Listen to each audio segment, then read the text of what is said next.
So high everyone, welcome छ हजुरहरू सबैजनालाई मेरो सेकेन्ड मिनी ब्लगमा। आयो हजुरहरू सबैजना सन्चै हुनुहुन्छ साथीहरू।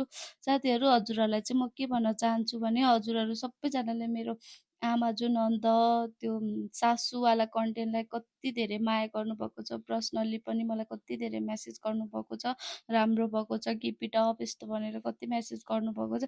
त्यसको लागि म मनदेखि नै थ्याङ्क यू भन्न चाहन्छु हजुरहरू सबैजनाले, जसले पनि मलाई यति धेरै माया दिनुभएको छ त्यसको लागि धेरै धेरै धन्यवाद।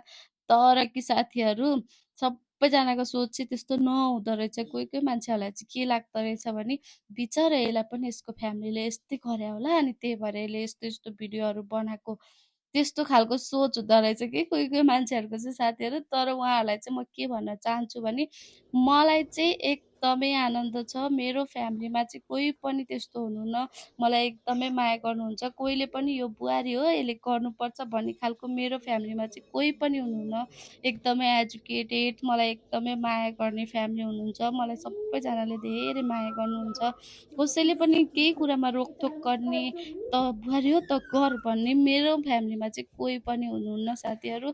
त्यही भन्न चाहन्छु, कसैले पनि अन्यथा नलिनु होला, यसलाई परेर यस्तो बनाएको भनेर नसोचिदिनु होला साथीहरू। मैले चाहिँ धेरै बुहारीहरूलाई परेको हुन्छ, मैले कतिजनाको देखेको छु, आफूलाई नपरे नै अरूको देखेको छु। त्यही भएर बनाएको, उनीहरूको लागि बनाएको हो साथीहरू। यस्तो यस्तो नहोस् भनेर बनाएको हो साथीहरू। त्यही सोचिदिनु होला सबैजनाले। अनि यस्तै माया गर्नु होला, मलाई सधैँभरि यस्तै सपोर्ट गरिदिनु होला साथीहरू। म चाहिँ त्यही भन्न चाहन्छु, मलाई परेर बनाएको भने चाहिँ कसैले पनि नसोचिदिनु होला, मलाई त्यस्तो केही परेको छैन है।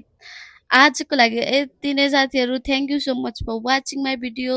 सधैँ यस्तै माया साथ सपोर्ट गरिदिनु होला। बाई बाई साथीहरू।